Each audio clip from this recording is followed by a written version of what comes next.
And, okay, so we inject the material in there. We wait about 4 hours while it works its way up the spine. If you have a good injection at 4 hours, you should see what we call the pitchforks. Okay? If you don't see this, then you need to go down and take a picture of the lumbar spine and see whether or not it was a good injection, or maybe there's something blocking it. Sometimes you can have tumors or fractures or something that's putting pressure on the spinal canal and blocking it from coming up there. Okay.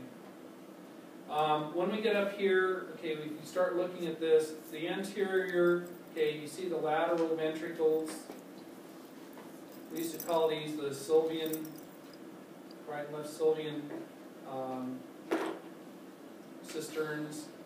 On the posterior one is really the money view. Okay, this one down here is the basal cistern, and then right up above it we have the quadrigeminal cistern. And then we have the Sylvian cisterns over here, okay, or the transverse cisterns. These white areas are where the ventricles are, okay, because the fluid should be going out, and there shouldn't be any radioactive material here in these two white spots. If there's radioactive material in those white spots, that means you have hydrocephalus. That means that the pressure is being pushed back into the ventricle. But here's where your ventricles would be here. Okay, and then on the lateral view, okay, here's again is the basal cistern, quadrigeminal cistern right up above it. This is the supracella cistern up here. Okay, so on the lateral views, that's what you would be seeing on that. Okay. So this is what we're looking for. This is a normal looking 4-hour image. Okay. Then on the delayed images, we see the stuff start spreading out over the top of the skull, and here it's starting to be reabsorbed. Okay. So on these delayed images here, you'll see the stuff being reabsorbed. You'll see it collecting in the mid-sagittal. Well, actually, you don't see it too well on this one here. It's kind of obstructed, but it's being collected up by the mid-sagittal sinus and being returned back into circulation. Okay. You notice this one down here, you don't see that pitchfork. This area where the ventricles should be is filled in with radiopharmaceutical. Is that the hydrocephalus? Yeah, hydrocephalus. So if you compare this one here with this one here, you can actually see there's no clear area in between here.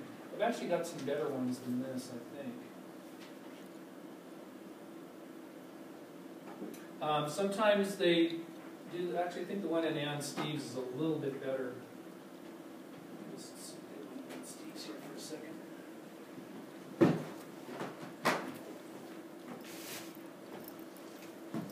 But the injection where the radiopharmaceutical is still in the spinal cord, okay, that's compartmental localization.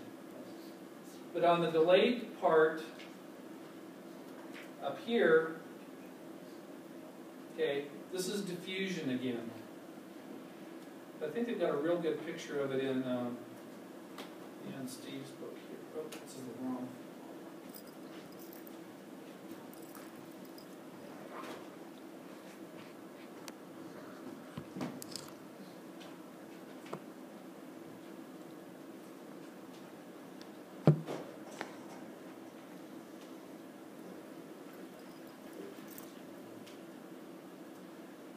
This is a better picture here. Okay, here's a normal one here, so you can really see the pronouncement. Here's the ventricles, and then, like I said, here's the basal cistern. Then right up above that is a quadrigeminal cistern that you can't really see that well. And then these are the Sylvian or lateral cisterns. Here you can see the supracella cistern really well. Here's the quadrigeminal cistern, and then here's the basal cistern right here. And then you see that as it spreads out over the, so this part here would be compartmental localization, and then this would be diffusion, where it's being reabsorbed by the arachnoid villi. Okay, on an abnormal, cisternogram. Which radiopharmaceutical do we use?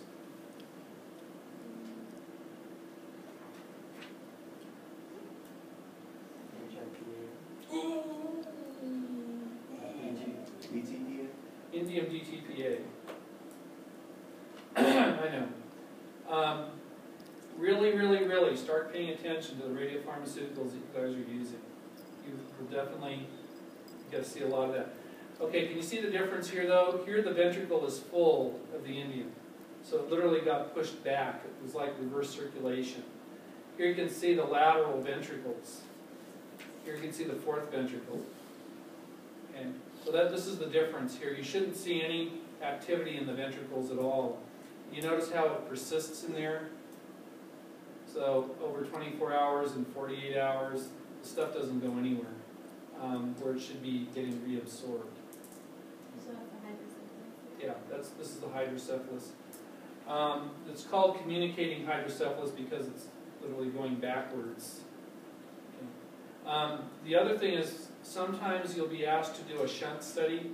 What they'll do is they'll drill a hole, they'll put a tubing in the ventricle here to drain it. So you'll be evaluating whether or not that tube is open or not. Yeah. And usually this, so sometimes you can actually see the tubing going underneath the skin, and then usually goes down the neck.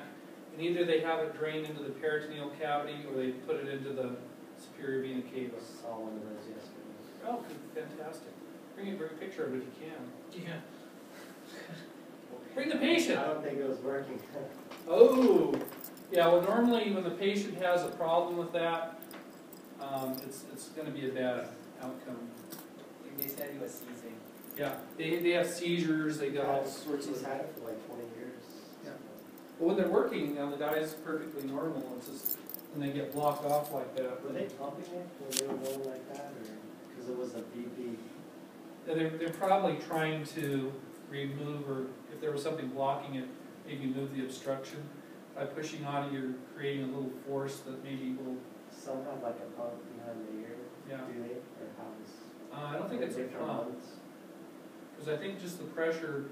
I think you got like about 10 millimeters of pressure, which is. A little valve or something.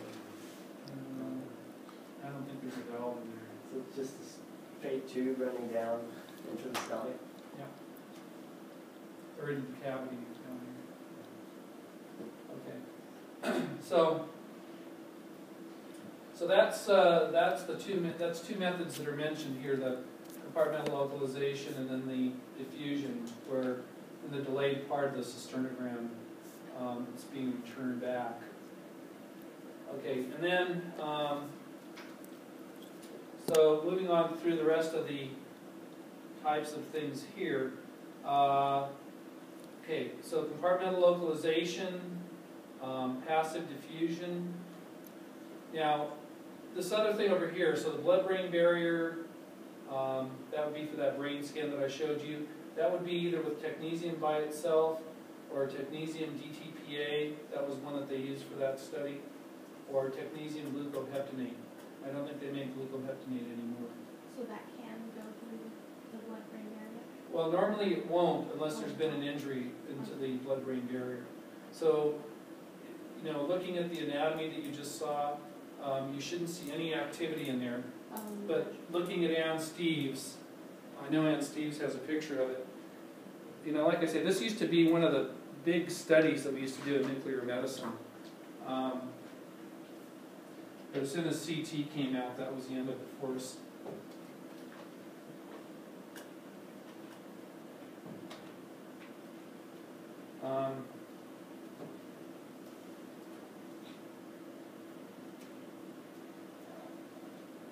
Okay, this is what we're talking about with the flow study. Here you can see the carotid arteries, and this is on page 96 of Ann Steves. But you can see the carotid arteries, where it comes together up here. This is the circle of Willis. And then there's a mid-cerebral artery coming off. Now this guy over here, I think he's got a problem. Because you notice that you see activity going up around the brain here, but you don't see it over here. Okay, that's either he has like a subdural hematoma or he may have a stroke. Okay, but we don't see the activity going there through any of this.